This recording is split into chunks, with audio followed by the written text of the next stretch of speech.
आणि मित्रांनो, ही कुमधरी येथून आपल्याला डोंगरदऱ्यामध्ये तलाव व्ह्यू पॉइंट दिसतो। अतिशय सुंदर निसर्गरम्य हे दृश्य आहे।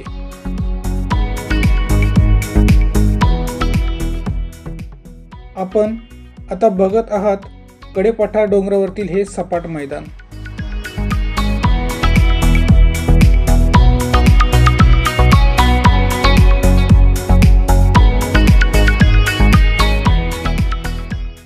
आणि मित्रांनो, आपण रहस्यमयी खंडोबा मंदिर येथे पोहोचलो आहोत। हे खंडोबा मंदिराचं मुख्य प्रवेशद्वार आहे। आपण सध्या मंदिराच्या मुख्य प्रवेशद्वारातून प्रवेश करत आहोत। काही शतकापूर्वी या मंदिराची ही वास्तू नक्कीच भव्य दिव्य असेल, हे आपल्याला येथील दगडाच्या संरचनेवरून अंदाज आलाच असेल। या मंदिराचं वैशिष्ट्य सांगायचं झालं तर हे मंदिर खूप शतकापूर्वी निर्माण केलं होतं आणि हे मंदिर हेमाडपंथी मंदिर आहे। अहिल्याबाई होळकर यांच्या राजवटीत भाविकांना व पुजाऱ्यांना डोंगरावर येणे शक्य होत नसल्या कारणाने हे मंदिर सातारा या गावात स्थलांतरित करण्यात आले। सातारा गावामध्ये जे ऐतिहासिक मंदिर तुम्ही बघता ते मंदिर याच मंदिराची प्रतिकृती होय, परंतु या मंदिराची देखभाल न झाल्याने ऐतिहासिक मंदिराचे अस्तित्व संपत चालले आहे। परंतु आजही काही भाविक येथे येऊन या मंदिराची साफसफाई करतात व या नैसर्गिक वातावरणात ध्यानमग्न होतात।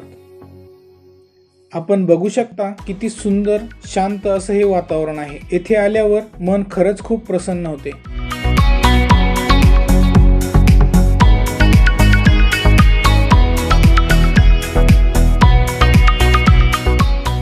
हे मंदिर डोंगराच्या कडेला असल्यामुळे मंदिराच्या प्रांगणातून औरंगाबाद शहर व आजूबाजूची डोंगर, हिरवीगार घनदाट झाडी, तलाव, अतिशय सुंदर दृश्य येथून आपल्याला दिसते।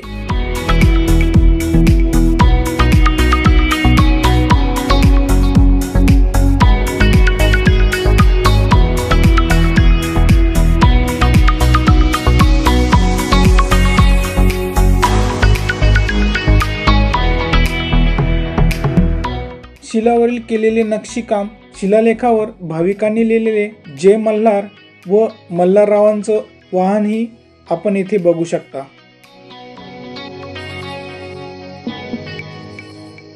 हे मंदिराचं मुख्य प्रवेशद्वार। या मंदिराबद्दल सांगायचं झालं तर हे मंदिर हेमाडपंथी मंदिर आहे।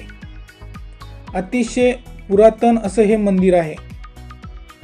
साधारण 700-800 वर्षापूर्वी हे मंदिर निर्माण केलेलं असावं।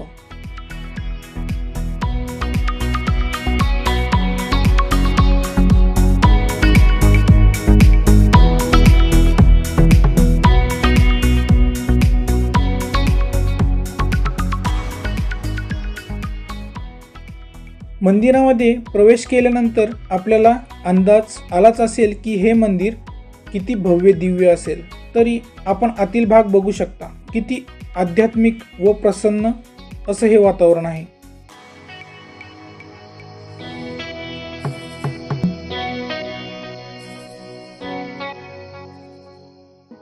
या मंदिराच्या छतावरती हेमाडपंथी बांधकाम होतं। या मंदिराकडे लक्ष न दिल्याने या मंदिराची पडझड झालेली असावी।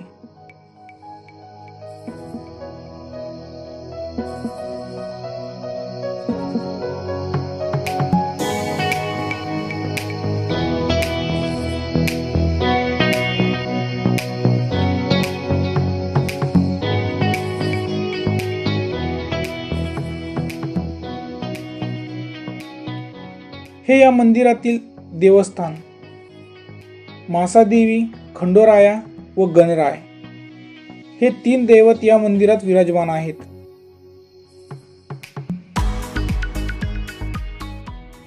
काही भाविक अजूनही या ठिकाणी येतात, साफसफाई करतात, पूजा करतात। पूर्वीच्या काळात येथे येणे शक्य नव्हते, पण आज विज्ञानाने खूप प्रगती केली आहे। आपण सहज या मंदिराला भेट देऊ शकतो। ही आपली संस्कृती आहे, आपल्याला आपली संस्कृती जपायलाच हवी।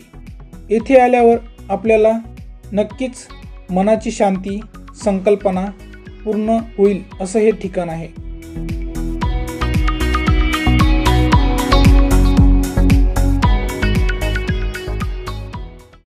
येथे देवदेवतांच्या प्रसन्न अशा भावमुद्रेत मूर्त्यांचे कोरीव काम केलेले आपल्याला बघण्यास मिळते व अशीच मंदिरांच्या खांबावरतीही जडणघडण केलेली आहे।